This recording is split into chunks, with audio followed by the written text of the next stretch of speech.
हमारे बीच पधारे, एक बार जोरदार तालियों से उनका स्वागत करेंगे। मैं राजस्थान के मुखिया आदरणीय भजन लाल जी शर्मा से निवेदन करूंगा कि आप पधारें और सभा को संबोधित करें। आदरणीय भजन लाल जी शर्मा।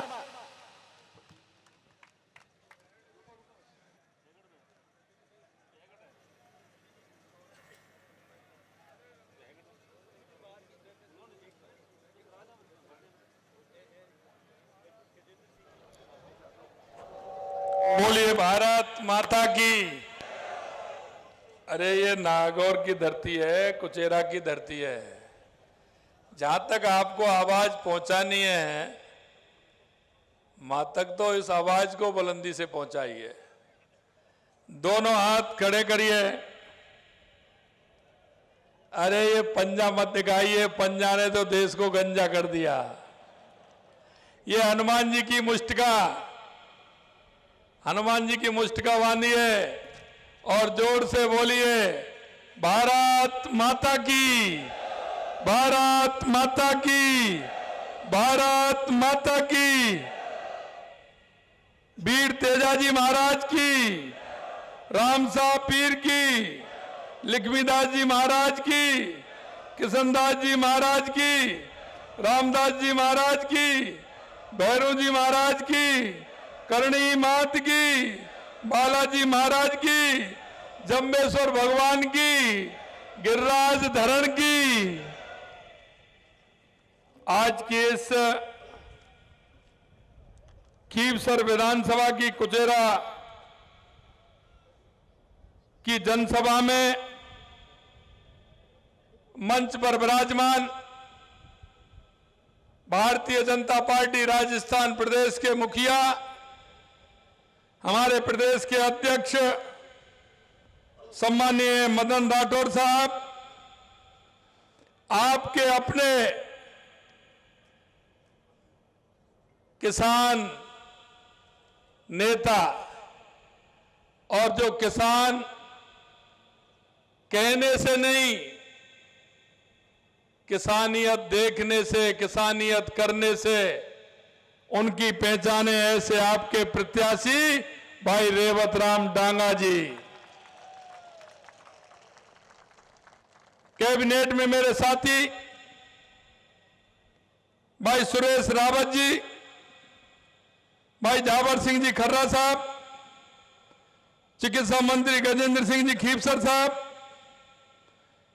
किसान आयोग के अध्यक्ष आर चौधरी साहब, मंत्री मंजू माघवार जी, के बिश्नोई जी, हमारी सांसद प्रत्याशी बहन ज्योति मिर्दा जी, मंत्री हमारे विजय सिंह जी चौधरी साहब, विधायक केसाराम जी, विधायक लक्ष्मण कल्लू साहब, हमीर सिंह भायल साहब, पूर्व विधायक और जिन्होंने आपको अभी सुना ऐसे सम्मानीय रिक्षपाल मिर्दा जी, भागीरथ चौधरी साहब जिला प्रमुख, जगदीश बिड़ियासर जी प्रधान, जितेंद्र गोटवाल जी प्रदेश महामंत्री, संदीप चौधरी जी प्रधान मेड़ता, रामनिवास सांकला जी जिलाध्यक्ष, राजेंद्र जी नायक चेयरमैन एससी आयोग, पुखराज पाड़िया जी जिला प्रभारी, विजयपाल जी पूर्व विधायक, दुर्ग सिंह जी चौहान साहब भाजपा नेता, बिहारी जी बिश्नोई पूर्व विधायक, अर्जुन जी महेरिया साहब, कान्हा राम जी पालियार साहब एवं मेरे सामने बैठे मेरे पूजा योग बुजुर्गों, नौजवान दोस्तों, मेरी माता बहनों और मंच पर विराजमान सभी पार्टी के नेतागण, मैं सबसे पहले तो आप सभी का वंदन करता हूं, आप सभी का अभिनंदन करता हूं, मैं आप सभी को नमन करता हूं। मित्रों, ये खीवसर कर्मठ लोगों की धरती है। खीवसर के लोग देश दुनिया में अपनी पहचान बनाए हुए हैं। उन्होंने अपना खीवसर का, राजस्थान का नाम रोशन किया है। यह मेहनती किसानों की धरती है, यह प्रतिभाशाली युवाओं की धरती है। सबसे पहले मैं इस धरती को नमन करता हूं, इसका वंदन करता हूं। मित्रों, मैं कहना चाहता हूं, ये कांग्रेस के लोग कहते हैं, ये दूसरे लोग भी कहते हैं, कि 11 महीने में मैं आपको कहना चाहता हूं मेरे भाई और बहनों, आज हमारी सरकार को लगभग 11 महीने होने जा रहे हैं, लेकिन आपने देखा है 11 महीने में जो हमने योजना बनाई है, हमारी सरकार जिस तरह से काम कर रही है, मैंने आपको जब मैं आया था जब भी कहा था, क्योंकि कोई भी राजनीतिक दल चुनाव में जाता है अपना संकल्प पत्र या घोषणा पत्र लेकर के जाता है। मैं आपसे सिर्फ इतना कहना चाहता हूं कि हमारा संकल्प पत्र जो हम आपके बीच में लेकर के आए थे, हमारे उस संकल्प पत्र पर हमारी सरकार लगातार काम कर रही है। लेकिन मैं आपसे एक और निवेदन करना चाहता हूं, जो यहां लोग लड़ रहे हैं, कांग्रेस के हो चाहे आरएलपी के हो, उनके घोषणा पत्र को भी देख लेना, उनके विजन को भी देख लेना। हे मेरे मुल्क के मालिक, मैं आप सभी से कहना चाहता हूं, इस खीवसर की जनता से कहना चाहता हूं, अगर आप देखते हैं तो आप पहले अपना और अपने काम का किस तरह से मेरे खीवसर का विकास हो, मेरे नागौर का विकास हो, मेरे युवाओं का विकास हो, मेरी माताओं का विकास हो, मेरे किसान का विकास हो, मेरे मजदूर का विकास हो, यह आपको सोचना ही पड़ेगा। अगर आप इस तरह से, जिस तरह से आपने किया है पिछले समय में, अगर हम ये सोचेंगे कि ये फलाना है, ये ऐसा है, तो काम नहीं चलेगा। आपका भविष्य, अपना भविष्य आपको तय करना पड़ेगा, तय करना पड़ेगा। और ये मैं इसलिए कहना चाहता हूं कि आने वाली पीढ़ी कभी भी आपको क्षमा नहीं करेगी। क्यों? कि उन युवाओं का भविष्य, जिन युवाओं ने सपना देखा है, सपने देखते हुए उन युवाओं ने सोचा है कि आखिरकार मेरा क्या होगा। पिछली सरकार का देखा था, 19 पेपर में से 17 पेपर लीक होने का काम किया था। हमने कहा था हमारे संकल्प पत्र में कि आने वाले समय में इन सब का इलाज किया जाएगा, और आपने देखा है 200 के लगभग लोग अंदर हैं। ये हमारी एसआईटी ने किया है, कांग्रेस के समय में एक भी गिरफ्तारी नहीं हुई थी। मैं आपसे कहना चाहता हूं मेरे भाई और बहनों, हमने जिस दिन से काम संभाला है 15 दिसंबर 2023 से आपने हमारा काम देखा है। हमने 15 दिसंबर को कहा था कि इन पेपर लीकों को छोड़ने वाले नहीं है। हमने 15 दिसंबर को एसआईटी गठित की। जिस दिन सरकार बनी उसी दिन एसआईटी का गठन किया, उसी दिन एंटी गैंगस्टर फोर्स का गठन किया, और उन्होंने अपना काम दिखाया है। और मैं कहना चाहता हूं, अब हमारे 11 महीने के अंतराल में कितने पेपर हुए हैं? एक भी पेपर लीक हुआ है क्या? अरे बताइए, आपकी एक भी पेपर लीक हुआ है क्या? मैं युवाओं से पूछना चाहता हूं, एक भी पेपर लीक हुआ है क्या? मुझे पता है वो युवा रोते थे, क्योंकि पिताजी से इस आशा और उम्मीद पर पैसे लेकर के आते थे कि मुझे पेपर देना है, दिन रात मेहनत करते थे, लेकिन जब रिजल्ट आता था तो खून के आंसू रोते थे। मैं आपको यही नहीं, मैं आपको बताना चाहता हूं, मैंने 2 साल का कैलेंडर भी जारी किया है युवाओं के लिए, 2 साल का, कि कितनी विज्ञप्ति निकलने वाली है, कौन से दिन पेपर होने वाला है, और यहां तक कि कौन से दिन उसका परिणाम आने वाला है, यह भी हमने निकाल करके दिया है। यही नहीं, आपने देखा होगा हमारी कैबिनेट ने 90,000 वैकेंसियों को स्वीकृति दी है। मैं आपसे पूछना चाहता हूं मेरे भाई और बहनों, क्या 60,000 चतुर्श्रेणी कर्मचारियों की वैकेंसी क्या ये 11 महीने की है क्या? अरे 11 महीने में 60,000 खाली हो गई क्या? मैं आपसे यही कहना चाहता हूं कि 11 महीने में 60,000 सिर्फ चतुर्श्रेणी कर्मचारी, 23,000 सफाई कर्मचारी, 7,000 के लगभग ड्राइवर, ये क्या 11 महीने की वैकेंसी है क्या? क्योंकि उन्होंने कभी किसान के बेटे का, मजदूर के बेटे का कभी हित नहीं जाना।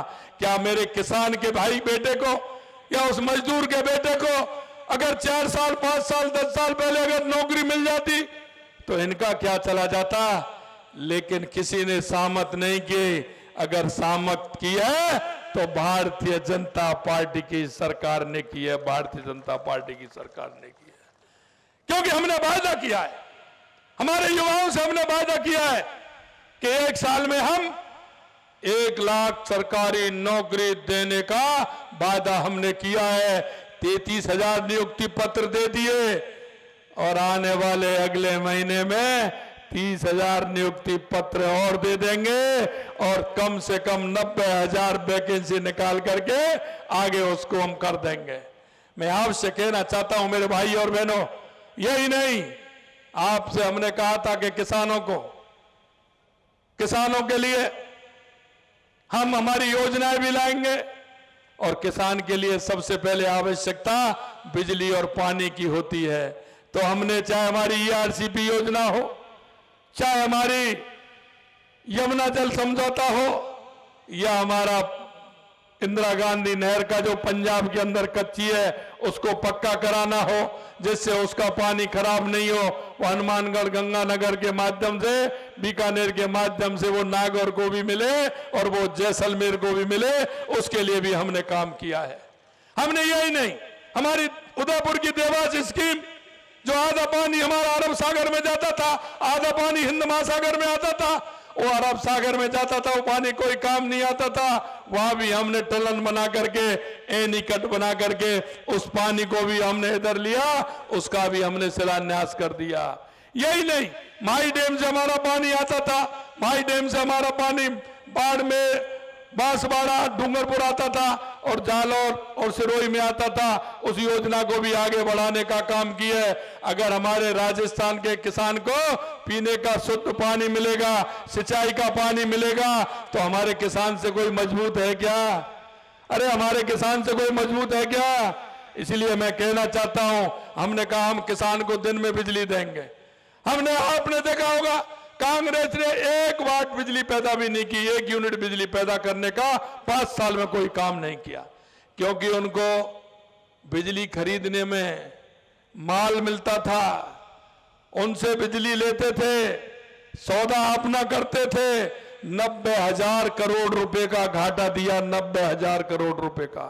इसलिए मैं कहना चाहता हूं, हमने कहा कि 2027 तक बिजली में हम राजस्थान को आत्मनिर्भर बनाएंगे और हमने ये भी कहा कि किसान को हम दिन में बिजली देने का काम करेंगे। इसलिए हमारा किसान ठंड में रात को काम नहीं करे, किसान हमारा दिन में काम करे, ये भी हमने कहा है। मैं मेरे भाई और बहनों, मैं आपको कहना चाहता हूं, हमने कहा था हम किसान सम्मान निधि बढ़ाएंगे, हमने किसान सम्मान निधि भी बढ़ाई। आपने देखा ना, पहली किस्त आई या नहीं आई आपके खाते में? अरे पहली किस्त आई या नहीं आई? आ गई ना? अरे दूसरी की तैयारी करो, वो भी आने वाली है, चिंता मत करिए। जो हमने किसान से वादा किया है, उस किसान के वादे को भी हम पूरा करेंगे। मैं कहना चाहता हूं, किसानों के सोलर पंप लगाने के लिए 22,000 सोलर पंप हमने स्थापित किए। हमने कहा गेहूं का समर्थन मूल्य बढ़ाएंगे, वो भी हमने बढ़ाया। हमने 5 साल में 4 लाख, जैसा मैंने कहा 5 साल में हमने 4 लाख नौकरियों का वादा किया है, 1 लाख पहली साल देंगे। आपको मैं विश्वास दिलाता हूं और विशेषकर मैं युवाओं से कहना चाहता हूं, आप अपनी तैयारी रखिए। हमने कैलेंडर कर्मचारी चयन बोर्ड का भी निकाला है, आने वाले समय में RPSC का कैलेंडर भी निकालने वाले हैं, आने वाले समय में और रिक्तियां निकलने वाली हैं। आप तैयार रहिए, मेहनत करिए। और यही नहीं, हमने कहा है प्राइवेट तौर पर हम 6 लाख नौकरियां देने का काम करेंगे। ये कहते हैं कांग्रेस वाले, कहते हैं RLP वाले, कहते हैं मुख्यमंत्री तो वहां जा रहे हैं, मुख्यमंत्री तो वहां जा रहे हैं। भाई एक बात बताओ मेरे को, प्यासे को कहां जाना पड़ेगा? कुएं के पास जाना पड़ेगा कि नहीं पड़ेगा? अरे आप बताइए, जाना पड़ेगा कि नहीं जाना पड़ेगा? क्या कुआं आएगा क्या प्यासे के पास? आएगा क्या? अरे मेरी राजस्थान की जनता है, मेरा राजस्थान का किसान है, मुझे जहां भी जाना पड़ेगा, जहां भी मुझे जाना पड़ेगा और किसान के लिए लाना पड़ेगा, मैं दुनिया के किसी भी कोने में जाकर के मेरे किसान के उत्थान के लिए, गरीब के उत्थान के लिए काम करूंगा। मेरे भाई और बहनों, मैं कहना चाहता हूं कि ये बात जो करते हैं, ये परिवारवाद की बात करते हैं, हमसे करते हैं। ये भारतीय जनता पार्टी ऐसी पार्टी है, कभी इसने परिवारवाद नहीं किया। यह सबकी पार्टी है, यह 36 कौम की पार्टी है। सबका साथ, सबका विकास, सबका विश्वास और सबके प्रयास में हम काम करते हैं।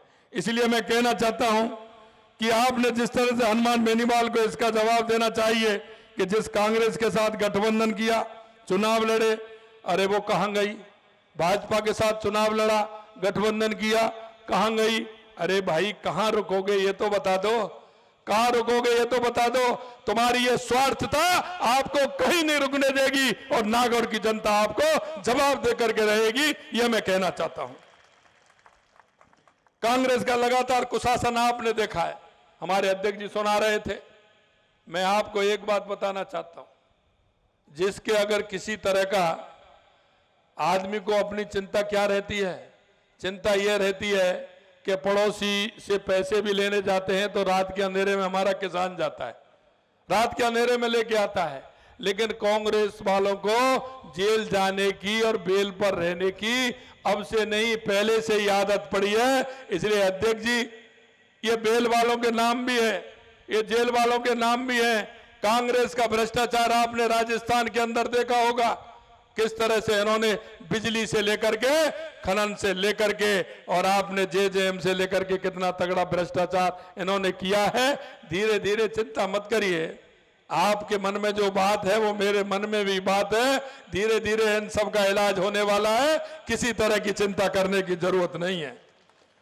जब मेरे को ये बात आई तो मैं निश्चित रूप से कहना चाहता हूं कि युवाओं के सपनों पर डाका डालने का काम इन्होंने किया, महिलाओं को सम्मान को छलनी करने का काम किया, अपराधियों के हौसले बुलंद रखने का काम किया, माफियाओं को पनपाने का काम किया, धार्मिक उन्माद फैलाने का काम किया। मैं आपसे एक और अंत में कहना चाहता हूं मेरे भाई और बहनों कि जिस तरह से हम राजस्थान में, क्यों हमारे 3 मिशन थे, राजस्थान की जनता को स्वच्छ पानी मिले, किसान को पानी मिले, बिजली मिले और मेरे युवाओं को रोजगार मिले। इसलिए राजस्थान 9, 10, 11 दिसंबर को होने वाला है। हमारे प्रदेश के जो हमारे प्रवासी हैं, पूरे देश के अंदर रहते हैं, उनसे भी हमने कहा है और दुनिया के अंदर जितने उद्योगपति हैं उन सबको हमने निवेदन किया है। और मुझे विश्वास है कि राजस्थान की जनता के लिए हमारे राजस्थान में बहुत बड़ा काम होने वाला है। मैं तो आपसे एक कहना चाहता हूं, क्योंकि इसलिए कहना चाहता हूं कि जो काम आपने मेरे किसान भाई बैठे हैं, जो काम आपने किए हैं वो मैंने भी किए हैं। और हमारे कहाँ हैं रेवत राम जी, हमारे रेवत राम जी ने भी वही काम किए हैं। अरे भाई, हमारे चौधरी चरण सिंह जी कहते थे, हमारे चौधरी साहब कहते थे कि जब तक राज्य की नीतियों में किसानों के प्रतिनिधियों की भागीदारी नहीं होगी, जब तक किसान और मजदूर की सुनने वाला कोई नहीं होगा। क्योंकि मैं किसान के दर्द को जानता हूं और हमारे रेवत राम जी किसान के दर्द को जानते हैं।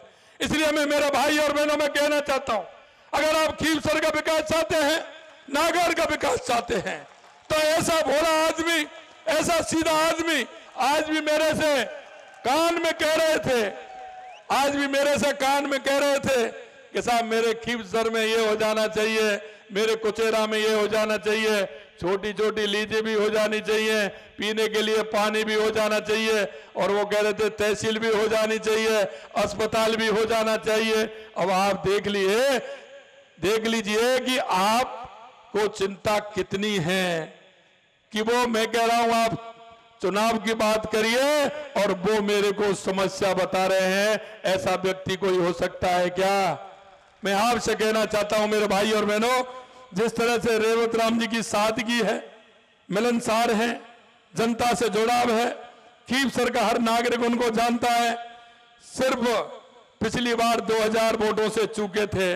मैं आपसे कहना चाहता हूं मेरे भाई और बहनों, ये व्यक्ति ऐसा है कि नंगे पैर भी आपकी सेवा करने के लिए 24 घंटे तैयार रहेगा। इसलिए मैं कहना चाहता हूं, सरकार की भागीदारी, डबल इंजन की सरकार का लाभ खीवसर की जनता को मिले, कुचेरा की जनता को मिले, नागौर की जनता को मिले। इसलिए मैं आपसे निवेदन करना चाहता हूं कि 13 तारीख को रेवत राम डांगा जी जैसा प्रत्याशी आपको नहीं मिलेगा, नहीं मिलेगा। इनको जिता करके अपने विकास में सहभागिता निभाएं, इसना मैं निवेदन करना चाहता हूं। और इन्होंने जो अभी काम कराए हैं वो मेरे पास हैं। इन्होंने खीवसर में इनके कहने से कितने काम हुए हैं, शायद पहली बार खीवसर विधानसभा में हमारे बजट में सबसे ज्यादा अगर घोषणा है तो खीवसर विधानसभा की है। ये डांगा साहब की वजह से है। मैं आपको इतना ही कहना चाहता हूं, आने वाले समय में 13 तारीख को आपके मिलने वाले होंगे, आपके परिवारीजन होंगे, आपके रिश्तेदार होंगे। आप सभी को फोन करना है, सभी को बुलाना है।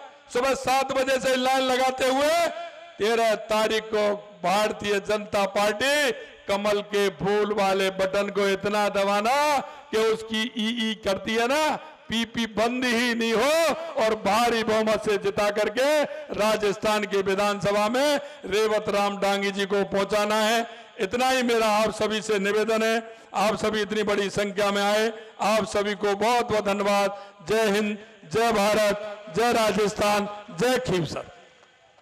भारत माता की। एक बार जोरदार तालियों से माननीय सीएम साहब का स्वागत। मैं दुपट्टा, आप सभी हाथ खड़ा करिए, मैं दुपट्टा पहना दूं ना रेवत राम जी को, ये बीजेपी का दुपट्टा पहना दूं। बोलिए भारत माता की, भारत माता की, भारत माता की।